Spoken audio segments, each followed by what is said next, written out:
2026년 첫 주부터 성경 전체를 한번 읽어보자라는 의미로 단숨에 읽는 성경 시리즈를 시작해 보려고 합니다. 그래서 제목도 성경 단숨에 읽어보자. 자칫 잘못하면 그냥 대충 한번 훑어보자 이렇게 이해할 수 있지만 조금 다른 의미로 성경 66권에 흐르는 그 맥락이 있잖아요.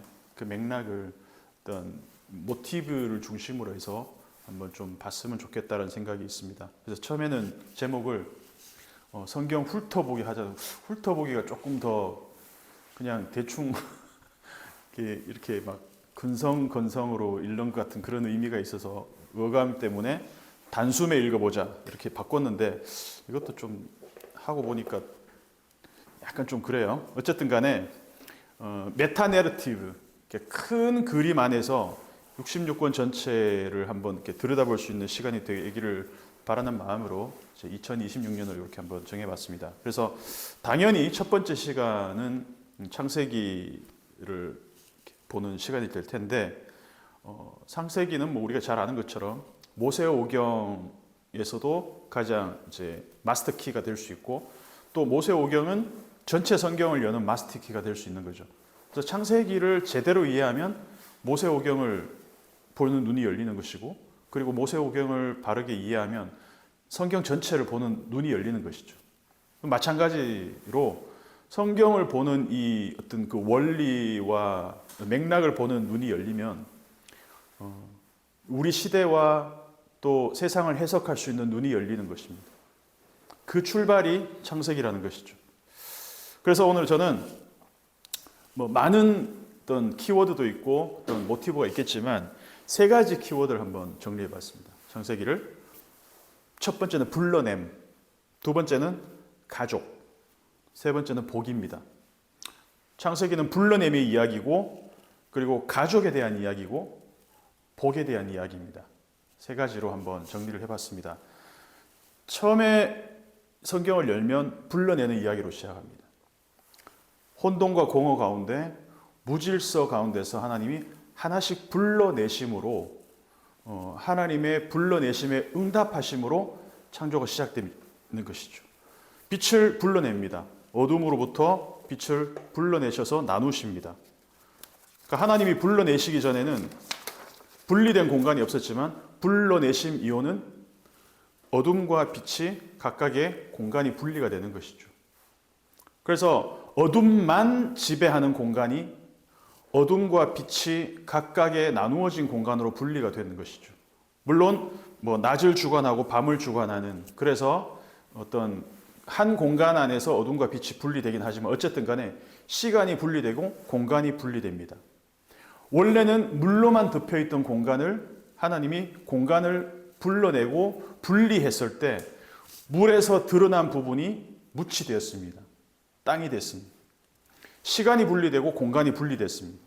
어둠으로부터 불러내어진 빛, 그리고 물로부터 불러내어진 땅, 그리고 공중에 있는 그 물로부터 나누어진, 그래서 하늘이란 공간이 생기고 땅이라는 공간이 생기고 바다라는 공간이 생겼습니다. 그리고 분리되어진 빈 공간이 생겼어요. 그 빈 공간을 생명체로 하나씩 채우기 시작합니다. 하늘의 빈 공간, 땅의 공간, 바다의 공간들은 각각 생명체로 채워집니다. 이게 중요한 모티브라는 거예요. 공간을 분리만 한 것이 아니라 그 각각의 공간은 하나님이 생명체로 채워지도록 명령을 하셨다는 거예요. 이 원리가 창세기 12장에서 그대로 재현이 됩니다. 혼돈과 공허의 상징이 바벨이라는 도시잖아요. 그 바벨에서 탑을 쌓기 시작합니다. 그 바벨에서부터 한 사람을 불러내십니다. 그게 누구냐? 아브라함이죠. 그래서 혼돈과 공허 가운데서 하나님이 공간을 분리해낸 것처럼 아브라함을 불러내셔서 다른 공간으로 옮겨가게 하십니다. 약속의 땅으로 옮겨가게 하시죠. 그래서 창세기 1장은 단회적으로 끝난 사건이 아니라 지금도 하나님은 불러내는 일을 계속해서 하고 계시다. 혼돈과 공허 가운데, 무질서 가운데서 질서로 불러내시고, 그리고 불러내신 다음엔 뭘 하셨다고요? 그 공간들을 분리된 공간들을 채우신다는 것이죠. 뭐로? 생명체로 채우신다는 것이죠. 땅에, 물속에, 그리고 공중에 새와 물고기와 땅의 이 생명들로 채우신 것처럼 하나님은 아브라함을 불러내신 그 빈 공간을, 물론 가나안 사람들이 살고 있었지만 아브라함의 자녀들로 하나님은 그 공간들을 채우신다는 것이죠. 그래서 그 공간이 하나님의 약속으로, 하나님의 명령으로 이 공간들을 생명들로 채워나가라.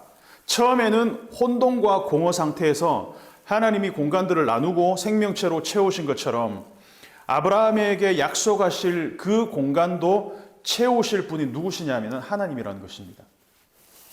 그래서 하나님이 우리로서는 도저히 채울 수 없는 그 일들을 하나님이 하시겠다는 그 약속대로 이루신다는 거예요.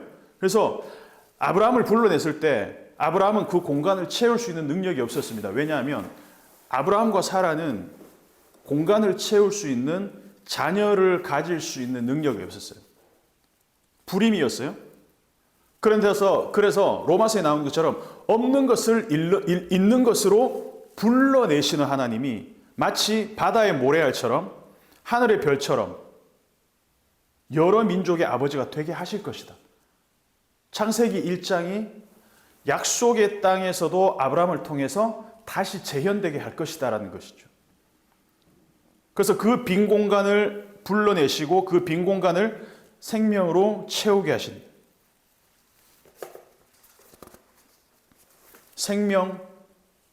생육하고 번성하고 충만하게 하라는 그 약속이 계속해서 반복적으로 주어지고 있다는 것이죠.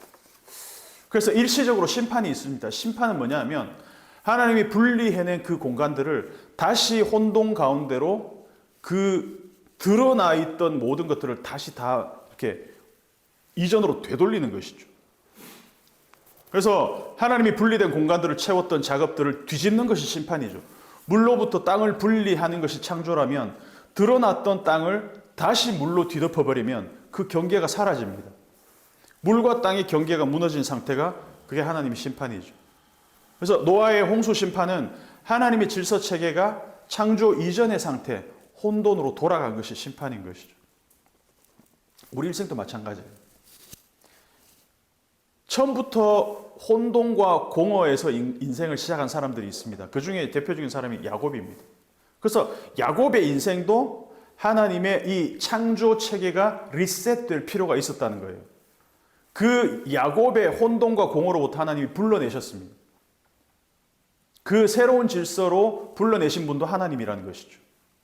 불러내어진 야곱이 새로운 공간으로 가기 전에 하나님과 씨름을 합니다. 그러면서 하나님이 이전에 그 야곱의 인생을 이스라엘이라는 새로운 질서 체계로 리셋시켜 주시는 것이죠.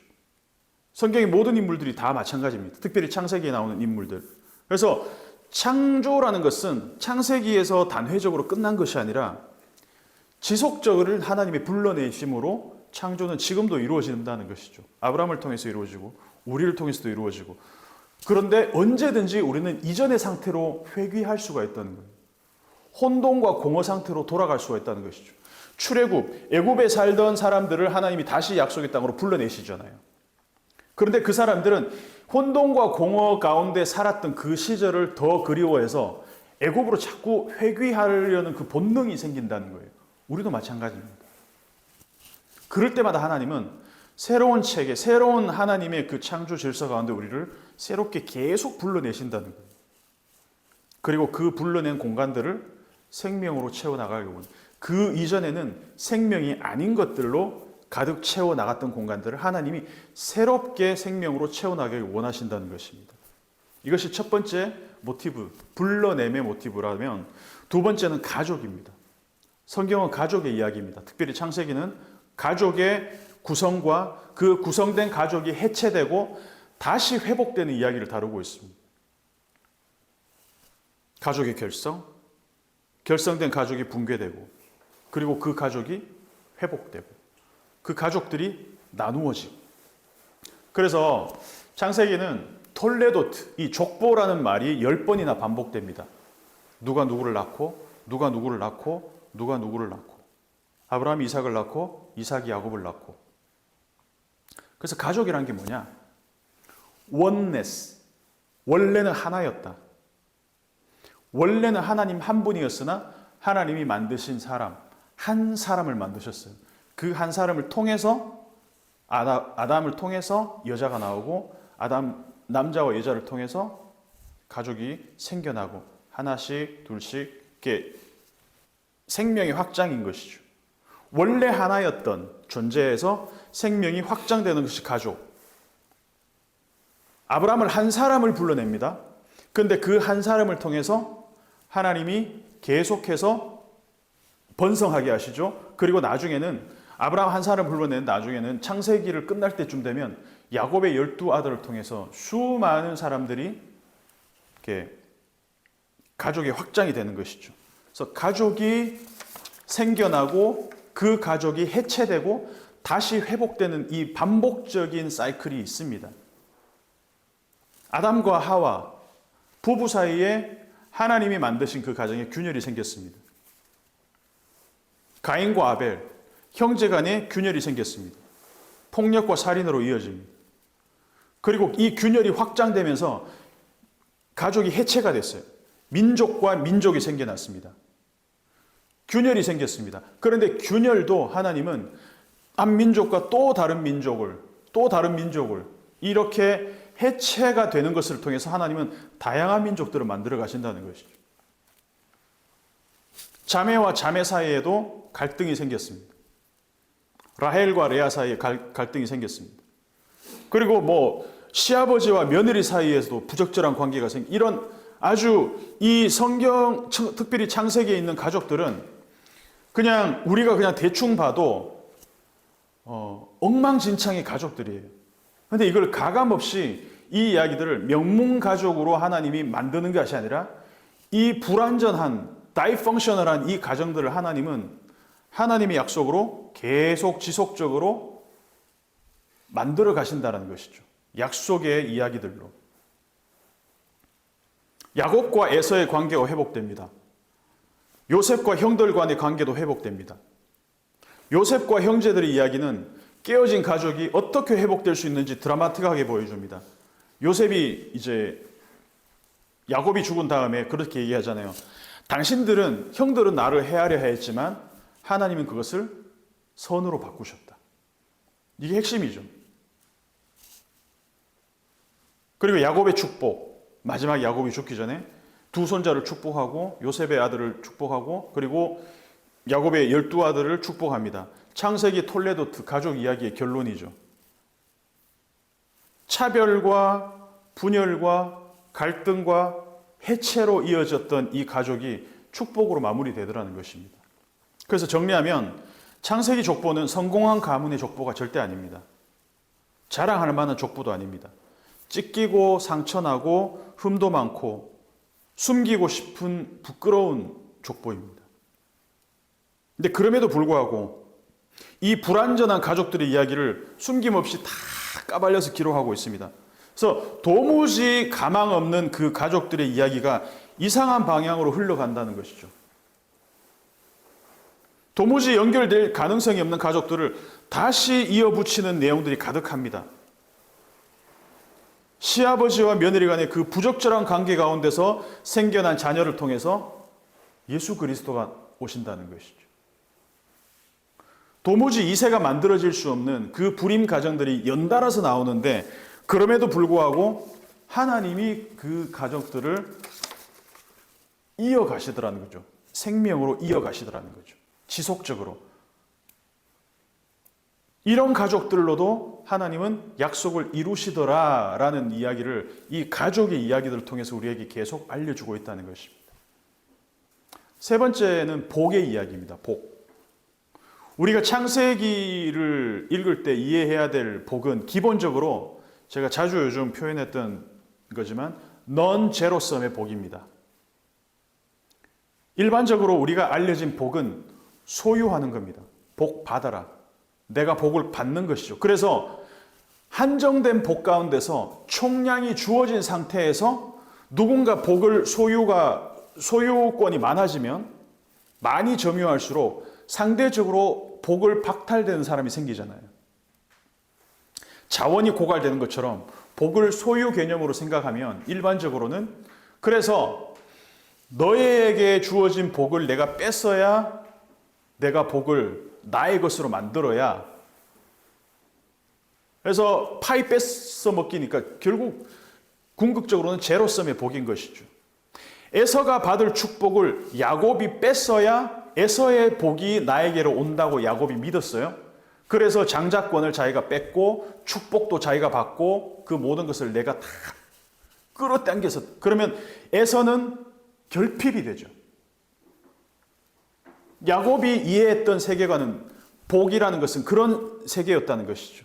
그래서 나는 차자로 태어났지만 나는 형의 발목을 잡고 나와서 나는 형이 받아야 될 그 장자의 몫을 내가 땡겨 받아야 된다. 그러면 형은 결핍되든 말든 내가 그 복을 누리겠다는 것이죠. 그러면 또 뺏긴 예서의 입장에서는 어떻게 해야 됩니까? 저놈이 내 복을 뺏어갔으니까 내가 저놈을 죽여야 그래야 쟤한테 갔던 복이 나한테 다시 온다고 생각한 것이죠. 요셉의 형들은 야곱이 요셉만 편애하니까 저놈이 우리가 받을 복을 다 가로채 갔다라고 생각하니까 쟤만 없으면 그 생각을 갖고 있는 것이죠. 우리 부모의 편애가 해소될 거라고 믿었습니다. 그래서 팔아 넘기든지 죽이든지 그런 공모를 하게 되는 것이죠. 한정된 그 복을 누군가가 독점하고 있다고 믿기 때문에 죄를 없애야 되는 것이죠. 가인과 아벨도 마찬가지죠. 내 제사를 받지 않으신 것은 하나님과 나의 문제가 아니라 제가 다 뺏어갔기 때문에 내가 받을 몫까지 뺏어갔기 때문에 그래서 가인은 아벨을 죽여야 내가 빼앗긴 것들을 내가 찾을 수 있다고 믿었던 것. 가인이 아벨을 죽이고 야곱이 에서를 제끼고 요셉의 형들이 요셉을 제거하고 이 모든 이야기들은 한정되어진 축복, 한정되어진 복을 제로섬 게임의 논리로 이해했기 때문에 그런 생각들을 할 수밖에 없는 거예요. 근데 성경이 이야기하는 창세기의 복은 소유도 아니고 제로섬 게임의 어떤 그 파이 나눠먹기도 아니고 흘러가는 흐름의 개념으로 제시되고 있다는 거예요. 그래서 하나님이 아브라함한테 하신 약속이 뭐냐면 너는 복을 소유할지라라고 하지 않고 너는 복이 될지라라고 얘기합니다. 너를 축복하는 자에게는 내가 복을 내리고 너를 저주하는 자에게는 내가 저주하리니 땅의 모든 족속이 너로 말미암아 복을 얻을 것이라.